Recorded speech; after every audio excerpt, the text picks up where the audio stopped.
You aren't at peace, you're just tame. Modern society has created a sanitized, castrated version of yourself, one drowning in comfort but void of true masculinity, void of true vitality. You're told that your natural drive for competition, for building, for leading is inherently destructive. And no, it's not because of women, it's because the system is engineered to keep you in check. Modern men have let a hyper-regulated, bureaucratic world systemically train their raw, alive masculine vitality right out of their soul.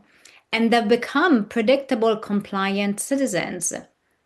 And I say this not as a random internet commentator, but as someone with an Ivy League PhD whose research and university teaching focused heavily on gender and sexuality. I have spent years analyzing the exact machinery of how identity is shaped, and I'm telling you, the system is working exactly as intended. We have to look at how we got here and the exact mechanism that caused this, and what each man can do to reverse it and reclaim his masculinity before this quiet atrophy becomes a societal crisis of epic proportions. And it all starts with the systemic destruction of the heroic impulse. Historically, masculine identity has always been anchored in a very specific psychological archetype, the hero. This was a biological necessity. Society's survival depended on a handful of people willing to shoulder chaos. True heroism has nothing to do with Hollywood tropes. It is an architectural necessity for 99% of men. And it has been since the dawn of time. Look at Atlas in Greek mythology, who literally bears the world on his shoulders. Or Hector in Homer's Iliad. Hector didn't fight the Trojan War for ego or personal glory. He fought because he knew he was the shield that would protect his city. And you see the exact same archetype play out in real, gritty history too, and in the quiet corners of everyday life. It's the man who ran into the smoke on 9/11 while everyone else was running out. It's the thousands of regular working class men who boarded landing crafts on D-Day, knowing exactly what was waiting for them on those beaches. Or the everyday hero, the father working a brutal 12-hour shift in factory. The man who holds his composure during a family crisis, acting as the psychological anchor so his wife and kids don't panic. Heroism is the simple, heavy choice to say, put the pressure on me, I can take it. But today, that exact impulse has been completely pathologized. Think about your daily life. If you show a natural drive to compete, to win, or to conquer a difficult territory, you're pulled aside and told you're being overly aggressive. If you want to protect and provide for the people around you, you're quietly marked as being paternalistic. The modern world doesn't want you to build a fortress. It wants you to sit quietly in an open plan office, update a spreadsheet, and apologize for taking up space. And look at what we glorify instead. We've traded the castle for luxury apartments, the shield for the noise canceling headphones.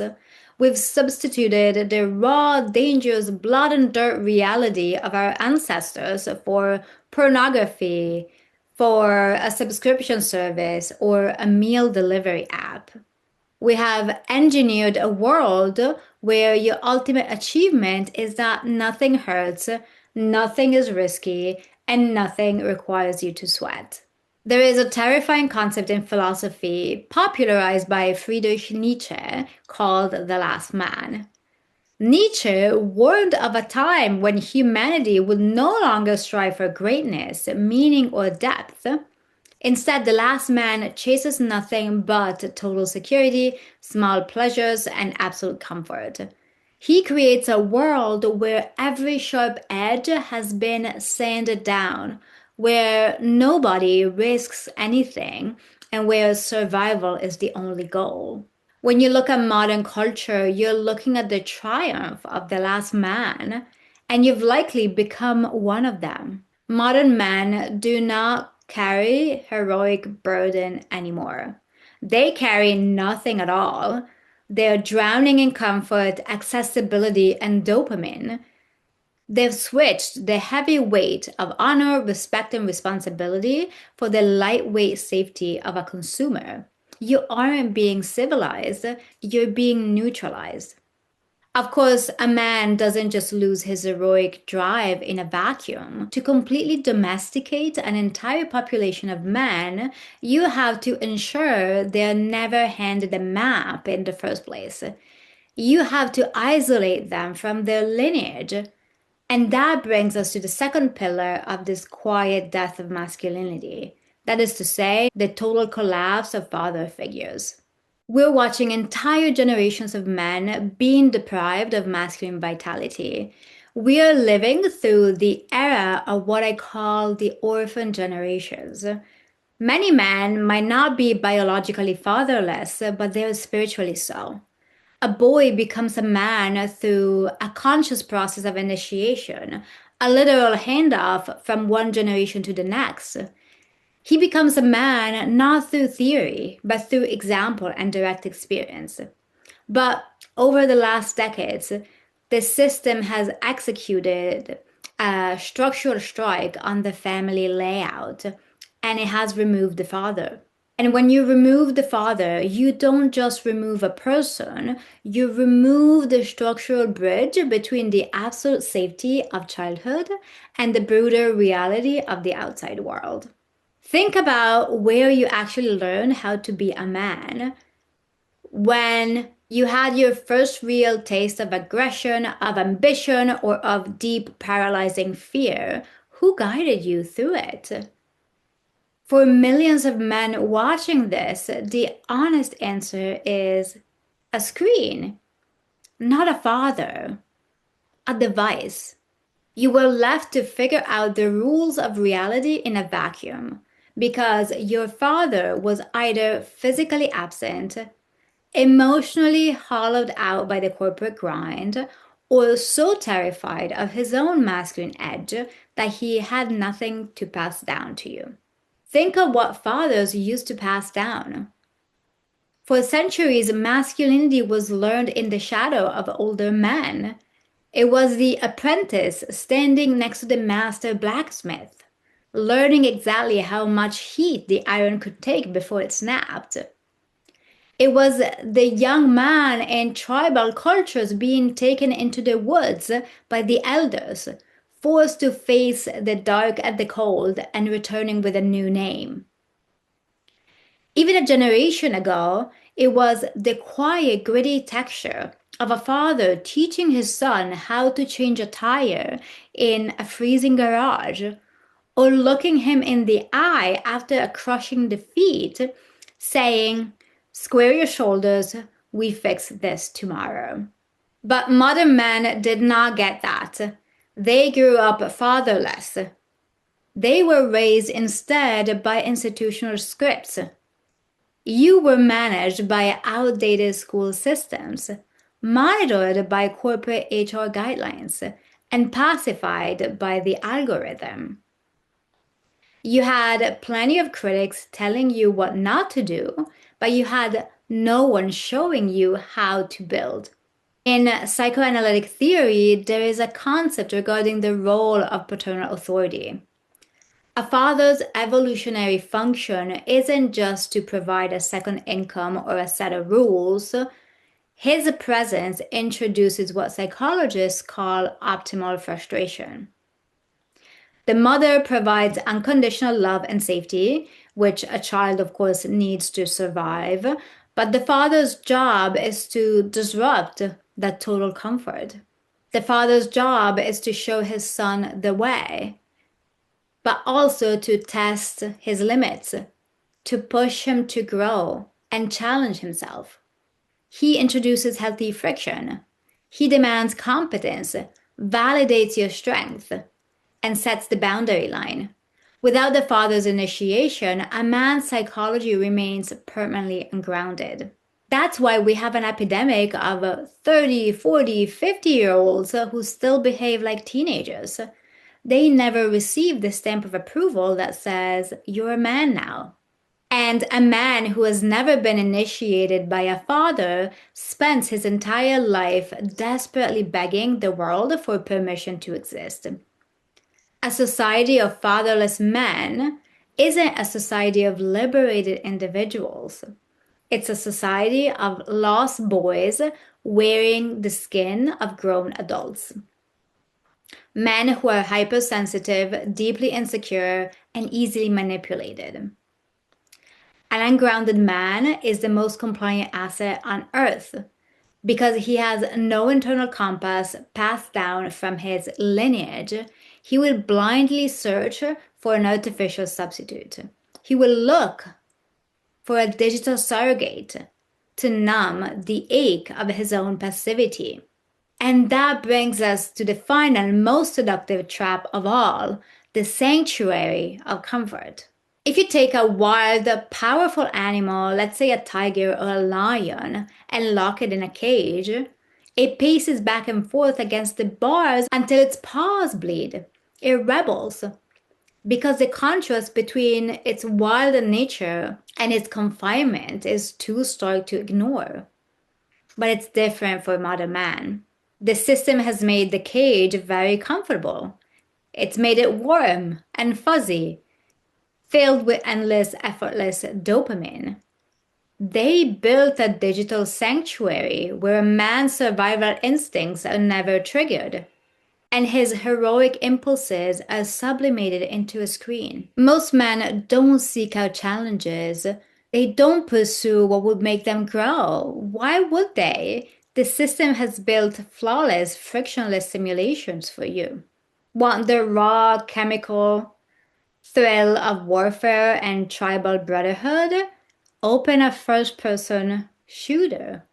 You want the deep evolutionary validation of a woman's desire? You can swipe through infinite faces on an app, or you can retreat into the hyper-normalized sterile intimacy of pornography. You want the satisfaction of building a home and mastering an environment? Just load up a survival video game and spend 10 hours constructing a digital fortress while the paint peels off the walls of your actual bedroom. You're conquering a matrix of pixels while your real-world biology atrophies, and your masculinity dies in that process. You're winning a game engineered by an elite tech corporation specifically designed to keep your testosterone levels exactly where they want them. Low enough to be compliant, but high enough to keep consuming. For most of human history, a man's survival required intense physical friction. Your nervous system was built for stress, for localized danger, for intense bursts of protective adrenaline, and for the deep satisfaction of physical mastery. But today, we live in a hyper-sterile, automated landscape. We have decoupled reward from effort. You can get high-calorie food without hunting, sexual dopamine without courting, and social status without ever leaving your chair. When you remove all environmental friction, you don't create peace. You create systemic psychological rot. You create a creature that is biologically wired for the battlefield, but structurally trapped in an elevator. This is the quiet death of your masculinity. It isn't an execution, it's anesthesia. The system doesn't need to chain you down because you're willingly chaining yourself to the radiator of absolute comfort. You have accepted a deal where your spirit is traded for a high-speed internet connection and a frictionless routine. But the cage is still a cage, even if the bars are wrapped in velvet. If you want to reclaim your vitality, You have to intentionally introduce friction back into your life. You have to seek out what's difficult, what's real, because you were biologically built to carry weight. And here's the final beat. You were built to carry weight, but weight requires a structure capable of holding it. And if you're waiting for a standard 6-step self-help protocol or the latest hack to build that structure, you have completely misunderstood the scale of the problem. You cannot optimize your way out of a compromised existence. You cannot use a corporate checklist to escape a corporatized world. Reclaiming your aliveness requires you to reject the role of passive consumer and intentionally step back into the role of architect of your own life. And here are 3 things that you can do. The first is reintroduce real world friction. Aliveness is a chemical reaction that only occurs when your biology meets actual resistance. You must systemically locate every area where a digital surrogate has made you numb and replace it with physical gravity. Stop conquering pixels, conquer material craft. Stop scrolling through simulated tribes.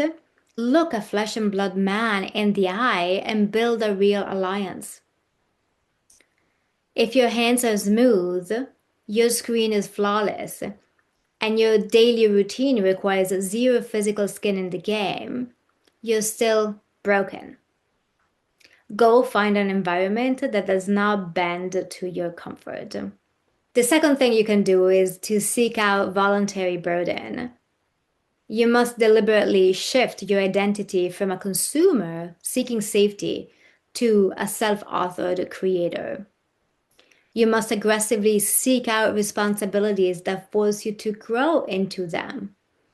Anchor your family, defend your moral boundaries, or build an enterprise where failure has actual painful consequences. You do not discover how strong you are by sitting in an empty room. You discover it when the roof starts to lean and you refuse to step aside. And third, you have to shift your internal allegiance. You must stop asking the institutional machine for permission to be alive. The corporate office, the surveillance structure, and the hyper-regulated social script will never validate your raw ambition, your masculinity, and your desire to lead. Because an unguided, safe man is easier to manage. You must replace their external compliance with an internal code of honor, duty, and lineage. You don't apologize for your presence or your strength. You justify it by the sheer volume of weight you're willing to carry for the people behind you. Let the internet commentators argue over who is to blame. Let the tech elites continue to sand down the edge of aliveness. That is their function. Your function is different. True masculinity is not an aggressive tantrum or an ego-driven display. It is the quiet, ancient, magnificent choice to stand between chaos and the things you love and to say, bring it on. You have spent long enough living as a well-behaved citizen in a velvet cage. The system is finished with you. Put the weight back on your shoulders and start holding up the world again. Hey, thank you for watching. If what I'm sharing resonates with you, make sure you hit subscribe to be notified when new videos are released. And if you want to go deeper, I share longer reflections, frameworks, and updates in my newsletter. The link is below. This channel is a growing body of work about restoring aliveness in a world that quietly trains you to live at a distance from your own life.